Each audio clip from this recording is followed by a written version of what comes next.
মাহমুদনগর দাখিল মাদ্রাসা মসজিদের উদ্যোগে এই চমৎকার এই পবিত্র মাহফিলের সম্মানিত সভাপতি আলহাজ আব্দুল মালেক মিয়া সাহেব আজকে এই মাহফিলে উপস্থিত হয়ে মাহফিলের শোভাবর্ধন করেছেন আমাদের সখীপুর বাসাইল অঞ্চলের কৃতি সন্তান, সরকারের একজন অনেক বড় কর্তা ব্যক্তি, সরকারের উপসচিব, আমার সম্মানিত বন্ধু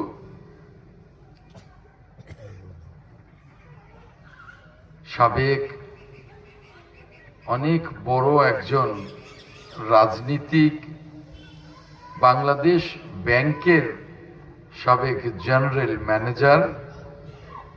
মরহুম এম এ মালেক সাহেব, সেই এম এ মালেক সাহেবের সুযোগ্য সন্তান আমিন শরীফ সুপন, সরকারের অনেক বড় কর্তা, অনেক বড় উপসচিব আমাদের মাঝে উপস্থিত হয়ে এই অনুষ্ঠানকে আলোকিত করেছেন। এই অনুষ্ঠানকে আলোকিত করেছেন আমাদের আরেকজন প্রিয় বন্ধু,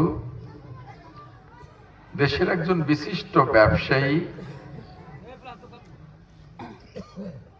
যিনি সখীপুরের বাসাইলের যে কোনো অনুষ্ঠানে ডাকলেই নিজের শত ব্যস্ততার মধ্যেও হাজির হয়ে যান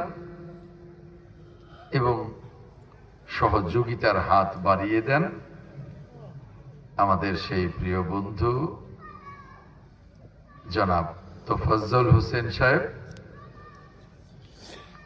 এই অনুষ্ঠান যার তত্ত্বাবধানে, যার পৃষ্ঠপোষকতায়, যার সার্বিক দেখভালে এই অনুষ্ঠান আমার সেই প্রিয় সহকর্মী, এই অঞ্চলের কৃতি সন্তান, এই কাকরাজান ইউনিয়নের সাবেক সফল চেয়ারম্যান, যার হাতের স্পর্শে এই কাকরাজানের রাস্তাঘাট, স্কুল কলেজ, এই মসজিদ মাদ্রাসা প্রতিষ্ঠিত হয়েছে।